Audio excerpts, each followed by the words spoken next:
नमस्ते दोस्तों।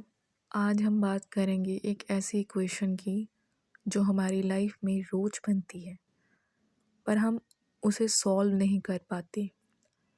हमें लगता है हम 4 किलोमीटर आर की स्पीड से भाग रहे हैं, पर हमारा पास्ट हमें 2 किलोमीटर पर खींच लेता है। शाम के 5:20 39 है। 22 मार्च के दिन एक लड़की अपना रिग्रेट बता रही है, जब वो किसी को अपनी लाइफ के साथ सेम ऐसा महसूस करती है। वो देखती है टीवी में एक लड़की स्टॉक मार्केट में 22 लाख हार जाती है, अपने पेरेंट्स के मुंह पे थप्पड़ मारती है क्योंकि वो डिप्रेशन में है। क्या लोग उसको सच मानेंगे?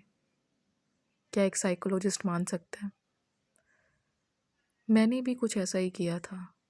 मैंने एक निर्दोष माँ को गुस्से में आके धक्का दिया और उनकी पीठ की डिस्क हिल गई। मुझे इस बात में शर्म तो बहुत है। मैं चाहती हूँ कि मुझे अगले जन्म में संत जैसा जीवन मिले और मुझे कहीं खाना ना मिले, क्योंकि इस जन्म में ये सच मेरा सामने नहीं आएगा। और जैसे हरीश राणा जी का केस है, वो अपनी पीजी की 4th फ्लोर की मंजिल से नीचे गिरते हैं, उनको 13 साल का बेड रेस्ट मिल जाता है। क्या गलती थी उनकी? सिर्फ इतनी? पर जब कर्म आते हैं तो ऐसे ही आते हैं। मैं कहती हूँ मेरे साथ इससे भी बुरा हो। हमने देखा कि इस मैथ के सवाल में अगर एक भी इंसान स्लो है तो वो पूरे घर की एवरेज स्पीड गिरा देता है। बिल्कुल वैसा ही हमारा गिल्ट हमारी लाइफ की एवरेज स्पीड गिरा देता है। प्रियंका, खुद को एक थर्ड पर्सन की तरह देखिए। आपने जो नानी मम्मा के साथ किया वो एक नेगेटिव वेरिएबल था, लेकिन मैथ्स में नेगेटिव को पॉजिटिव करने के लिए एक और नेगेटिव चाहिए होता है, वो है प्रायश्चित। Value of male.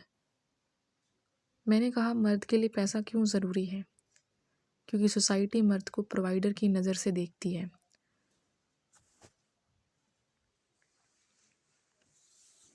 जब मामू दिन भर स्क्रॉल करते हैं और 5 घंटे बाइक ठीक करने के पैसे नहीं लेते, तो वो अपना प्रोफेशनल वैल्यू ज़ीरो कर रहे हैं। फ्रेंडशिप अपनी जगह है, पर सेल्फ वर्थ कैलकुलेशन से आती है। जब आप अपनी मेहनत को फ्री कर देते हो तो लोग आपकी रिस्पेक्ट बंद कर देते हैं। लोग पूछते हैं हरीश राणा जी की क्या गलती थी? लाइफ कोई सिंपल लीनियर इक्वेशन नहीं है। कभी कभी फैक्टर्स हमारे हाथ में नहीं होते, पर हमारे हाथ में क्या है? Present action. अगर आप पिछली बातों को बोझ उठाएंगी तो आपकी स्पीड कभी 4 किलोमीटर आर नहीं होगी। नानी मम्मा की सबसे बड़ी खुशी तब होगी जो ऊपर से यूजीसी नेट क्लियर करके एक सक्सेसफुल क्रिएटर बनते देखेंगी।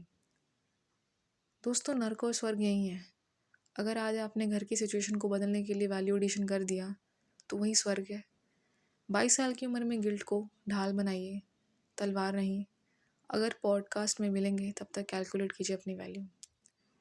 मैंने जो नानी मम्मा के साथ किया, खुद को माफ़ करना कभी नहीं छोड़ूंगी, पर अंदर की जो सज़ा मुझे मिलनी चाहिए वो कौन देगा? उनका ध्यान अब ऊपर से अब मेरे पर है। मुझे क्या पता आगे जाके क्या होता है।